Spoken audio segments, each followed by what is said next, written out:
오늘 말씀의 제목을 한번 같이 읽겠습니다. 말씀의 제목 시작. 미쁘신 하나님과 성탄. 자, 우리 옆 사람에게 이렇게 고백하십시다. 메리 크리스마스.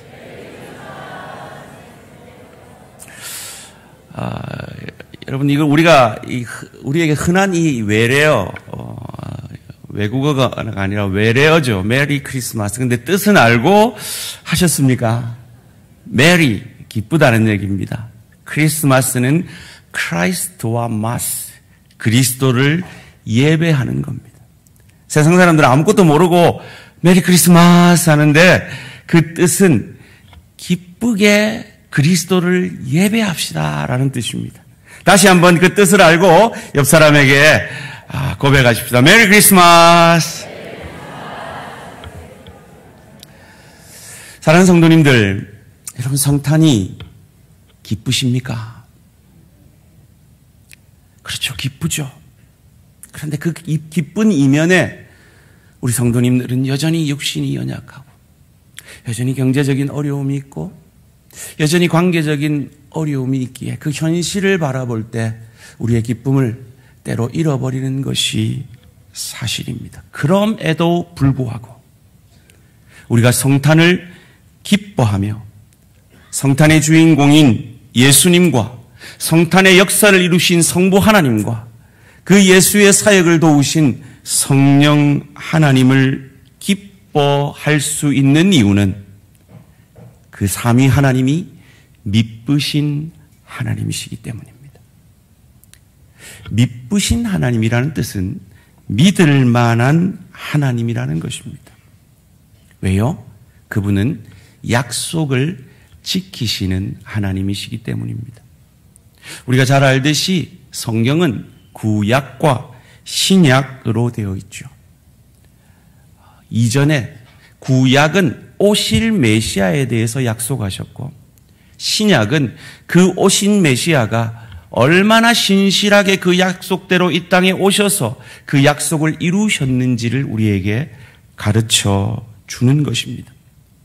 그래서 프로이드 해밀턴이라는 학자는 기독교 신앙의 기초라는 책을 통해서 구약 성경 안에는 이 예수님의 그리스도에 대한 예언의 성취가 332개가 있다라고 말합니다. 또 페인이라는 학자는 성경 예언의 백과사전이라는 책에서 구약의 191개의 예수 그리스도 오실 메시아에 관한 예언이 성취되었다라고 말합니다. 이처럼 하나님은 그 약속을 수백 년 수천 년이 지나서 신실하게 이루시는 하나님이시라는 겁니다. 다시 한번 옆 사람에게 고백하십시다. 하나님은 미쁘십니다. 그 많은 예언들 가운데 우리가 몇 가지만 구약의 그 약속, 오실 메시아에 대한 약속을, 그 탄생에 대한 약속을 몇 가지만 살펴보고자 합니다. 첫 번째로 여자의 후손으로 태어날 것을 창세기 3장 15절에서는 이렇게 약속하셨습니다. 내가 너로 여자와 원수가 되게 하고 내 후손도 여자의 후손과 원수가 되게 하리니 여자의 후손은 내 머리를 상하게 할 것이요 너는 그의 발꿈치를 상하게 할 것이라 하시고 그 여자의 여손으로 오셨음을 갈라디아서 4장 4절이 이렇게 말합니다. 제가 지금 마음이 급해가지고 갈라디아서를 갈릴리라고 그러고 있습니다. 지금. 때가 참에 하나님이 그 아들을 보내사 여자에게서 나게 하시고 율법 아래에 나게 하신 것은 또한 두 번째로 예수님은 처녀로부터 태어날 것임을 예언받으셨습니다. 오늘 우리가 읽은 이사야 7장 14절이죠. 그러므로 주께서 친히 징조를 너희에게 주실 것이라. 보라, 처녀가 잉태하여 아들을 낳을 것이요 그의 이름을 임마누엘이라. 하나님이 함께 하시기에 그의 아들로 통해 함께 하시게 될 것이다라는 이 예언을 마태복음 1장 18절은 이렇게 신실히 이루셨습니다. 예수 그리스도의 나심은 이러하니라. 그의 어머니 마리아가 요셉과 약혼하고 동거하기 전에 성령으로 잉태된 것이 나타났더니. 여러분 아십니까? 성경은 약 40명의 저자를 통해서 수천 년에 걸쳐서 쓰여진 책입니다. 그런데 이렇게 신실하게 수백 수천 년 전에 예언된 그 말씀들이 이렇게 신실하게 이루어지는 것입니다.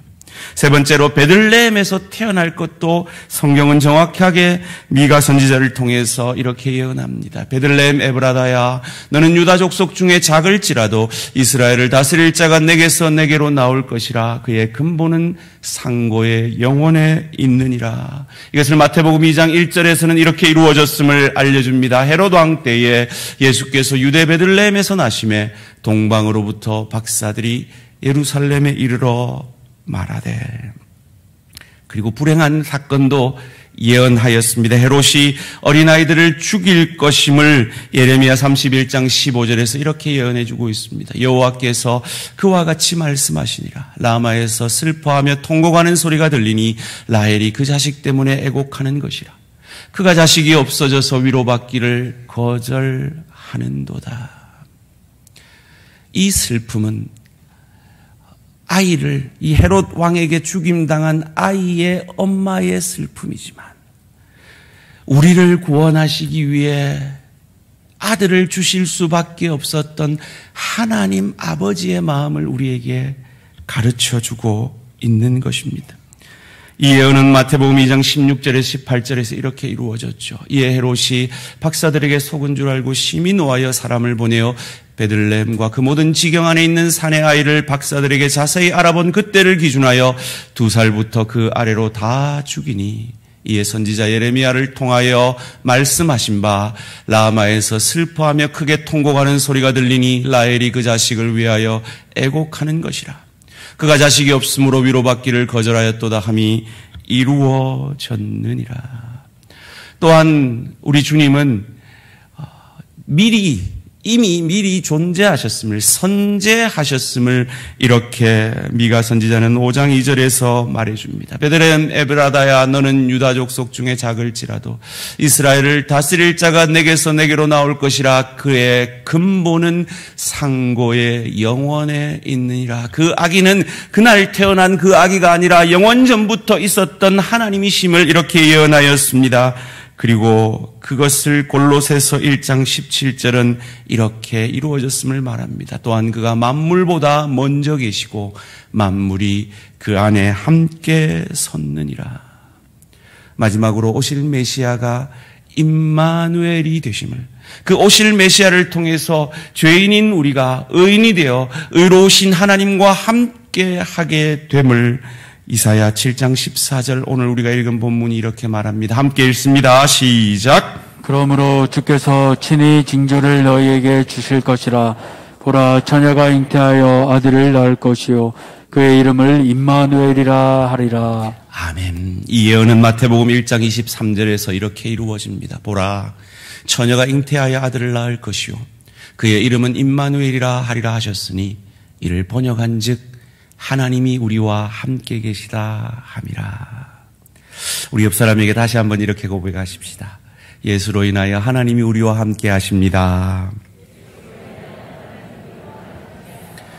하나님이 우리와 함께 하시는데 왜 우리의 현실은 아직 이 질병 가운데, 아직 이 관계의 어려움 가운데, 아직 이 현실에 해결되지 않은 어려움 가운데 우리가 있는 것일까요? 하나님이 내가 나를 사랑하는 것보다 더 나를 사랑하시기 때문임을 새 나무 이야기라는 이 동화책에 나와 있는 이야기를 소개함으로 말씀을 맺을까 합니다. 엘레나 파스큘리라는 분이 쓰신 책입니다. 이 책에는 새 나무가 등장합니다. 올리브 나무와 떡갈나무와 소나무가 등장을 합니다. 올리브 나무는 꿈이 있었습니다. 멋지게 자라서 보석함이 될 것을 꿈꾸었습니다. 그리고 떡갈나무는 큰 배가 되어서 오대양 6대주를 항해할 것을 꿈꾸었습니다. 그리고 소나무는 모든 사람이 우러러보는 것을 꿈꾸었습니다.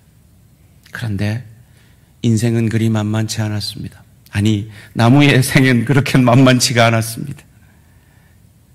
보석함이 되기를 원했던 그 올리브 나무는 말이 먹는 여물을 담는 말 여물통이 되었습니다. 실패한 것 같았습니다. 하나님이 함께하지 않는 것 같았습니다. 그런데 그 여물통에 하나님이신 예수 그리스도가 누워졌습니다. 가장 소중한 보배이신 예수가 거기 누우심으로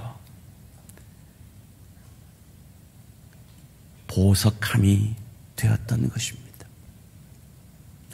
떡갈나무는 초라한 고깃배가 되었습니다. 생선 냄새 풍기는 그 초라한 고깃배 예수께서 타시고 그 예수의 온갖 기적을 바다를 잠잠케 하고 그 바다 위를 걷는 그 놀라운 기적을 보고 경험하게 됩니다. 소나무는 버려집니다. 초라한 그 통나무에 예수께서 십자가에 달려 죽으십니다. 모든 사람이 우러러보기를 원했던 그 소나무는 실패한 것 같았지만 지금도 전 세계의 모든 사람들이 우러러보는 십자가가 되었던 것입니다. 사랑하는 성도님들, 하나님은 항상 선하십니다. 혹 내 눈에 하나님이 틀려 보여도 우리가 하나님 편을 들 수 있는 이유가 바로 이 성탄의 주님이 저와 여러분의 주님이시기 때문임을 믿으시기를 주님의 이름으로 축원합니다. 그 증거가 바로 이 성탄 아닙니까? 나보다 더 나를 사랑하셔서 그의 아들 예수를 이 땅에 나를 위해 보내어 주신 그 주님의 신실하신 사랑이 오늘 내 눈에 하나님이 틀려 보일 그때에도 나는 하나님을 신뢰합니다. 실패한 것 그때에도 이 실패를 통해 하나님이 나를 빚으시는 것을 믿습니다. 그 미쁘신 하나님 앞에 믿음으로 고백하는 저와 우리 모든 성도님들 되시기를 주님의 이름으로 축원합니다. 미쁘신 하나님은 어떤 하나님이십니까? 고린도전서 10장 13절 말씀입니다. 사람이 감당할 시험 밖에는 너희가 당할 것이 없나니 오직 하나님은 미쁘사 하나님은 믿을 만하사 너희가 감당하지 못할 시험 당함을 허락하지 아니하시고 시험 당할 즈음에 또한 피할 길을 내사 너희로 능히 감당하게 하시느니라.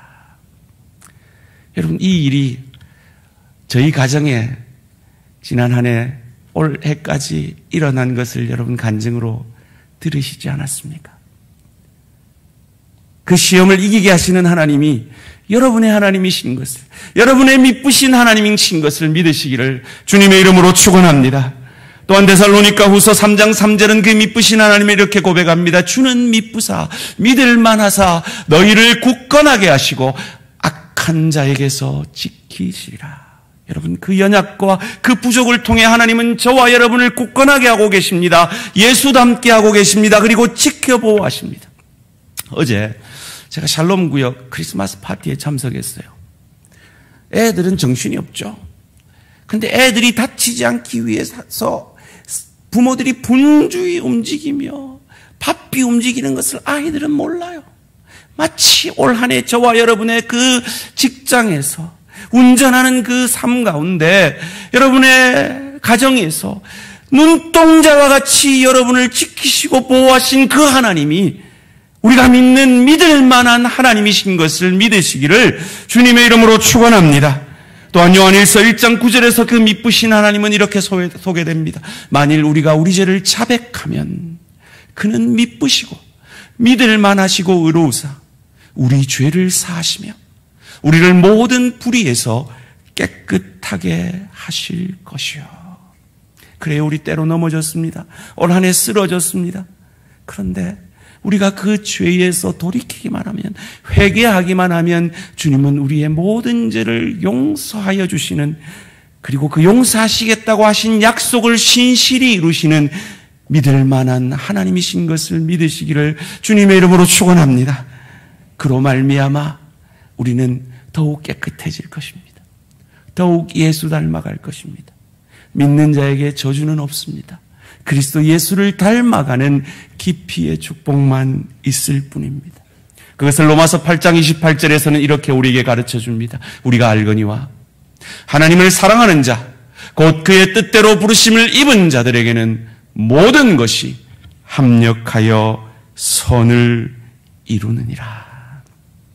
새 나무 이야기가 바로 그 이야기며 저와 여러분이 만들어가는 인생 이야기가 새 나무 이야기와 같은 인생의 이야기인 것을 믿으시고 그 미쁘신 하나님의 증거가 이 성탄임을 믿으시고 혹 성탄의 기쁨을 잃어버린 분이 계시다면, 혹 성탄의 기쁨을 알지 못하는 분이 계시다면 이 예수를 나의 주로 영접함으로 성탄의 기쁨이, 미쁘신 하나님의 도우심이 저와 우리 모든 성도님들의 것이 되어지기를 주님의 이름으로 축원합니다. 제가 한 해 동안 여러분이 송구영신 예배 때 주신 그 기도 제목을 가지고 기도하고 여러분의 헌금함에 다 넣어드렸습니다. 마지막으로 제가 그 모든 기도의 제목들을 한번 쫙 기도하면서 훑어봤어요. 참 신실하신 하나님이 출산의 기쁨을, 그 어렵다는 공무원 시험에 합격하는 일을, 여러 가지 기도에 신실히 응답하셨던 것을 확인할 수가 있었습니다. 그러나 여전히 아직 응답받지 못한 기도의 제목들도 확인할 수 있었습니다. 그러나 우리가 실망하지 않는 것은 올 한 해 기도에 응답하신 신실하신 그 하나님이 내년에도 동일하게 우리의 하나님이 되시고 하나님의 때에 하나님의 방법으로 우리의 기도를 들어 응답하실 것을 믿기 때문입니다.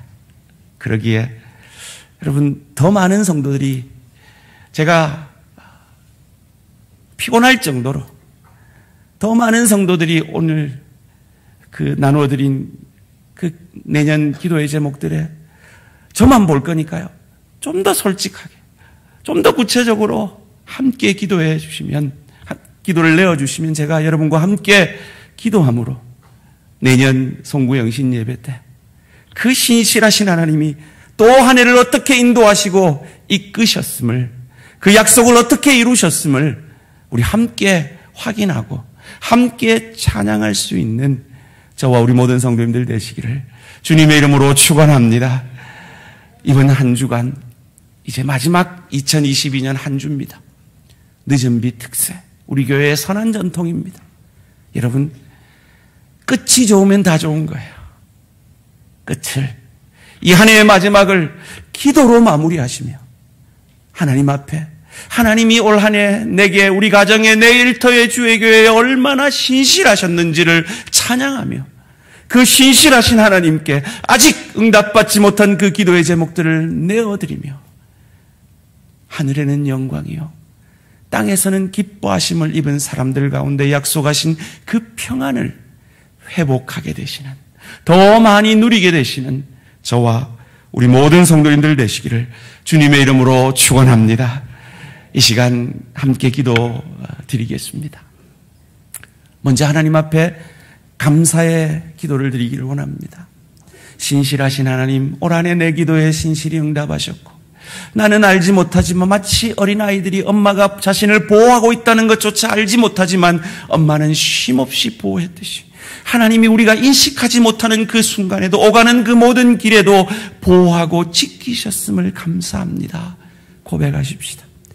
그리고 그 신실하신 하나님 앞에 내년도 주님께 맡겨드립니다. 믿음으로 고백하며 그 성탄이 그 신실하심의 증거임을 믿고 성탄의 주님께 감사 찬양을 드리는 기도, 결단의 기도 함께 드리시겠습니다.